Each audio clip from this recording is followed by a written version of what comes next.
നിങ്ങൾക്ക് നാണമില്ലേ മനുഷ്യ? സ്നേഹിക്കാനും സ്നേഹിക്കപ്പെടാനും മാത്രം ആഗ്രഹിക്കുന്ന പ്രായത്തിലുള്ള കുഞ്ഞുങ്ങളെ നിങ്ങളുടെ തോട്ടത്തിൽ കൊണ്ടുപോയി മാട് പോലെ പണിയെടുപ്പിക്കാന്ന് വെച്ചാൽ? സ്നേഹിക്കാൻ വന്നിരിക്കുന്ന ഒരാള് താൻ ആരുവാ ഇതൊക്കെ പറയാൻ? അത് രണ്ടാമത്തെ കാര്യം. പക്ഷെ ഇന്ന് ഈ കുട്ടികൾ തോട്ടത്തിൽ വരുന്നില്ല. ഇന്നല്ല, ഇനി ഒരിക്കലും. നേരം നെറിയുള്ള പിള്ളേരെ താൻ വഷളാക്കാൻ ഇറങ്ങിയിരിക്കുക? അല്ല, നന്നാക്കാൻ. ഇവർക്ക് ആവശ്യം സ്നേഹമാണ്, അത് കൊടുക്കാൻ. അച്ഛനാരെന്നറിയാൻ വയ്യാത്തതുകൊണ്ടാണല്ലോ നിങ്ങൾ ഈ പിള്ളേരെ. അതെ, അതുകൊണ്ടാണല്ലോ അനാഥ പിള്ളേരായത്. പക്ഷെ നിങ്ങൾ ഒന്ന് മനസ്സിലാക്കണം, ഈ നാട്ടിലെ അച്ഛനാരാന്നറിയാത്ത കുഞ്ഞുങ്ങളൊന്ന് സംഘടിച്ചാലുണ്ടല്ലോ, അവരായിരിക്കും ഇവിടുത്തെ ഏറ്റവും അംഗസംഖ്യയുള്ള രാഷ്ട്രീയ കക്ഷി. റൈറ്റ്?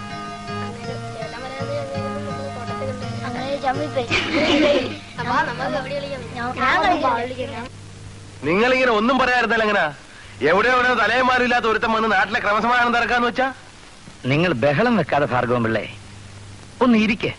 ഇരുന്നുകൊണ്ടെന്താ കാര്യം? അവൻ ആദ്യം കുടുംബത്തിൽ കയറി കലക്കി. ആ പാവം മഹേശ്വരമ്മയുടെ മനസ്സ് ഇപ്പോഴും നേറുക. അതായത് നിക്ക് ഇന്നിപ്പോ എന്താ ഉണ്ടായത്? അല്ല, ഞാൻ ഇന്ന് പള്ളി ചെന്നപ്പോ ഇവൻ പറയാം അകത്ത് കയറണ്ടെന്ന്. പിള്ളേരാണെങ്കിൽ എന്നെ കാണണം പറയും ദേ നിലവിളി. പക്ഷെ ഇവൻ സമ്മതിക്കണ്ടേ? ഞാൻ പിന്നെ ഒന്നും മിണ്ടാതിങ്ങി പോന്നു. കാര്യം എന്താന്ന് വെച്ചാല് ഭാർഗവൻ പിള്ള വലിയ ചൂടാണെന്നുള്ള അഭിപ്രായം. അല്ല, ഈ പഞ്ചായത്തിന്റെ കീഴിലുള്ള അനാഥാലയത്തിൽ ഞാൻ കയറുന്ന പറയാം ഇവനാരാ? അങ്ങനെ ചെയ്തെങ്കിൽ അത് ശരിയല്ലല്ലോ. എന്ന് പറഞ്ഞാ പോരാ, വിളിച്ചൊന്ന് സംസാരിക്കണം. പിന്നെ തങ്കമണി കുഞ്ഞമ്മയുടെ മകളുടെ കല്യാണം എന്തായി?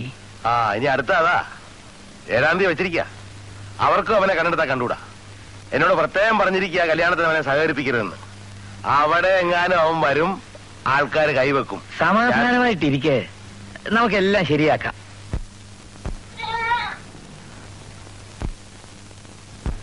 അല്ല, പിന്നെ ഒരു കാര്യമുള്ളത്, പിള്ള ഇവിടെ താമസിക്കാൻ വന്നു എന്ന് അറിഞ്ഞ പിന്നെ ഐഷാമോക്കൊരു സന്തോഷ. എന്താ അങ്ങനെ? വാടകയ്ക്ക് താമസിക്കാൻ വരുന്നവരൊക്കെ നമ്മളെ നോക്കൂന്ന അവളെ വിചാരം.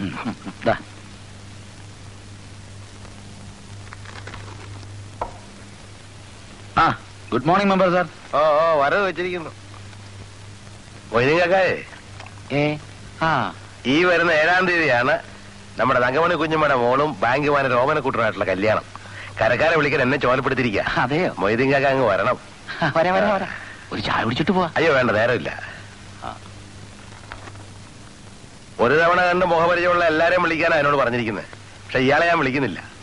ഊരും പേരും അറിയാതെ തന്നെ ആരാവുക ഒരു മംഗളകർമ്മത്തിന് വിളിക്കുന്നത്? അതെന്താ പിള്ളേ മെമ്പർ സാർ അങ്ങനെ പറഞ്ഞത്?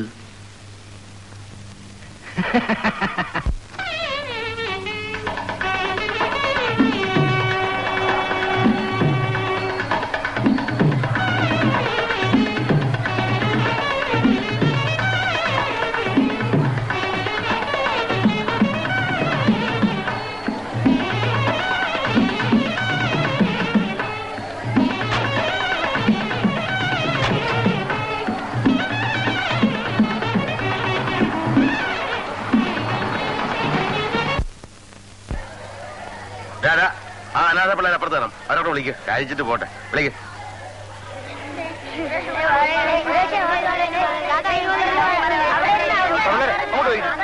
കുറച്ച് ഇങ്ങോട്ട് വേറെ ഉണ്ടാക്കിയിരിക്കണ്ട.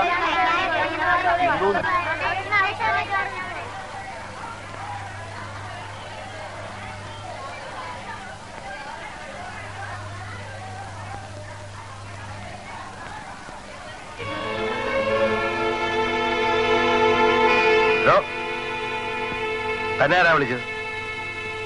ആരും വിളിച്ചില്ല. ഇത് ഓമനക്കുട്ടന്റെ കല്യാണമാണെങ്കിൽ ഒരു ഉരുള കഴിക്കാനുള്ള അർഹത എനിക്കുണ്ട്. അത് ക്ഷണിച്ചിട്ട് വരുന്നവർക്ക്. ഊരും പേര് അറിയാൻ തന്നെ ആരാണോ കല്യാണത്തിന് ക്ഷണിക്കുന്നത്? ഈ ഇരിക്കുന്ന എത്ര പേരുടെ ഊരും പേരും നിങ്ങൾക്കറിയാം.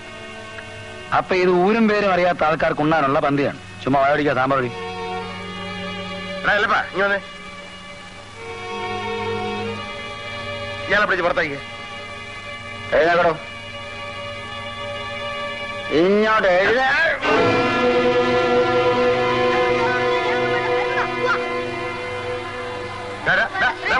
ഇങ്ങോട്ട് എന്തൊരു പിള്ളേർ ഇവിടെ ഇങ്ങോട്ട്.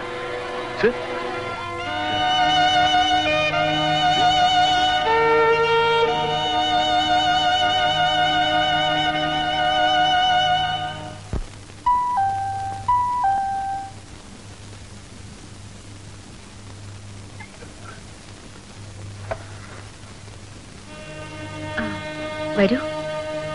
ഈ അസമയത്ത് ഉപദ്രവിക്കേണ്ടി വന്നതിൽ വിഷമമുണ്ട്. ഞാൻ നാളെ മടങ്ങിപ്പോവാണ്. അമ്മയെ വിഷമിപ്പിക്കുന്ന രീതിയിൽ ഞാൻ എന്തെങ്കിലും പെരുമാറിയിട്ടുണ്ടെങ്കിൽ അമ്മ എന്നോട് ക്ഷമിക്കണം. ക്ഷമ പറയേണ്ടത് ഞാനാണ് കുട്ടി. എന്റെ മകളുടെ കല്യാണത്തിന് വന്നിട്ട് മാന്യമായി എനിക്കൊന്ന്. അമ്മ വിഷമിക്കണ്ട. ഊട്ടിയിൽ പോയാലും ഈ ലോകം മുഴുവൻ കീഴടക്കിയാലും എനിക്ക് ഈ വീട്ടിൽ അതിനുള്ള അർഹതയുള്ളൂ. അടിച്ചു തളിക്കാരി ജാനകിയമ്മയുടെ മകന് അതിനുള്ള യോഗ്യതയില്ലേ ഉള്ളൂ.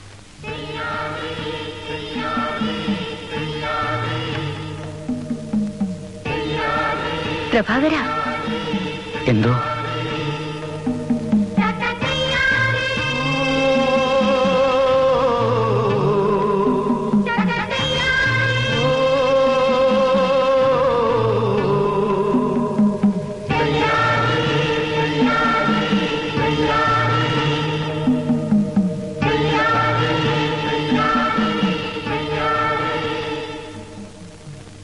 കണ്ടോ? ഇല്ല. കാണുന്നില്ലേ? വേണം. അതിനുവേണ്ടി മാത്രമാണ് ഞാൻ വന്നത്. കുഞ്ഞെ, വേദനിപ്പിക്കരുത് കേട്ടോ.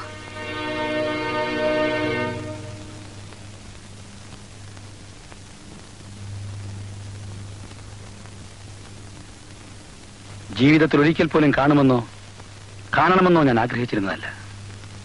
പക്ഷേ മരിക്കുന്നതിന് മുമ്പ് എന്റെ അമ്മയുടെ ആഗ്രഹമായിരുന്നു ഒരിക്കലെങ്കിലും വന്നൊന്ന് കാണണമെന്ന്. അനാഥാലയങ്ങൾക്കും സ്കൂളുകൾക്കും കൊടുത്ത വകയിൽ ഒരു 2000 രൂപ സംഭാവന അടിച്ചുതളിക്കാരി ജാനകിയമ്മയ്ക്കൊന്ന് കൊടുത്തിട്ടുണ്ട്.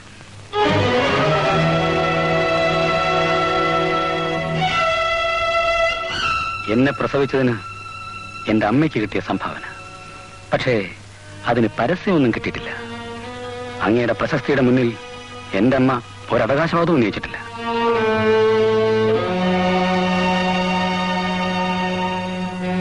അമ്മ എന്നെ പഠിപ്പിച്ചത് അച്ഛൻ നല്ലവനാണെന്നാണ്. പക്ഷെ അച്ഛൻ എന്ന വാക്കിനോട് തന്നെ എനിക്ക് വെറുപ്പാണ്. ഒരിക്കൽ പരസ്യമായി അച്ഛാന്ന് വിളിച്ചുകൊണ്ടാണല്ലോ എന്റെ അമ്മയ്ക്ക് എന്നെയും കൊണ്ട് ഈ നാട് വിടേണ്ടി വന്നത്.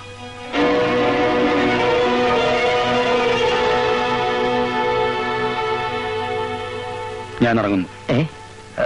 എഴുന്നേറ്റോ? എനിക്കിനി അധിക നാളുണ്ടെന്ന് തോന്നുന്നില്ല.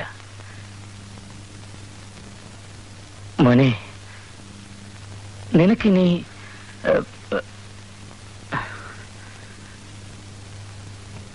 അച്ഛനോടൊപ്പം കഴിഞ്ഞൂടെ? എന്തിന്? ഇനിയുള്ള കാലമെങ്കിലും ആകെയുള്ളൊരു മകന്റെ പരിചരണം അച്ഛൻ ആഗ്രഹിക്കുന്ന തെറ്റാണോ? ഒരിക്കലുമല്ല. പക്ഷെ ഇനിയുള്ള കാലം ആ മകൻ അച്ഛനൊരു ബാധ്യതയായാലോ? 40ാമത്തെ വയസ്സിലാണ് അങ്ങയുടെ കണ്ണിന്റെ കാഴ്ച നഷ്ടപ്പെട്ടതെന്ന് ഞാൻ പറഞ്ഞു കേട്ടിട്ടുണ്ട്. പക്ഷേ അടുത്ത 2 വർഷത്തിനുള്ളിൽ എന്റെയും കാഴ്ച നഷ്ടപ്പെടുമെന്നാണ് എന്നെ പരിശോധിച്ചുകൊണ്ടിരിക്കുന്ന ഡോക്ടർമാർ പറയുന്നത്. ഇതേപോലൊരു കൊട്ടാരം ഞാനും ഊട്ടിയിൽ പണിഞ്ഞിട്ടുണ്ട്. എനിക്ക് ഒറ്റയ്ക്ക് താമസിക്കാം. ഇതേപോലൊരു ഇരിപ്പിടം ഞാനും തയ്യാറാക്കിയിട്ടുണ്ട്. ഇനിയുള്ള കാലം എനിക്കും ഇതുപോലെ ഒറ്റയ്ക്ക് ഇരിക്കാം. അച്ഛൻ കരയരുത്. ഒരിക്കലും ഞാൻ കാരണം എന്റെ അച്ഛൻ വേദനിക്കരുതെന്ന് എന്റെ അമ്മയ്ക്ക് നിർബന്ധമുണ്ടായിരുന്നു. എന്റെ കണ്ണിൽ ഇരട്ട് കയറുന്ന ഓരോ നിമിഷവും ഞാൻ സന്തോഷിക്കുകയാണ് അച്ഛാ.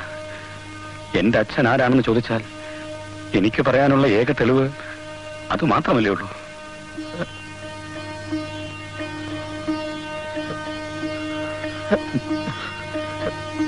മോനെ, എന്തോ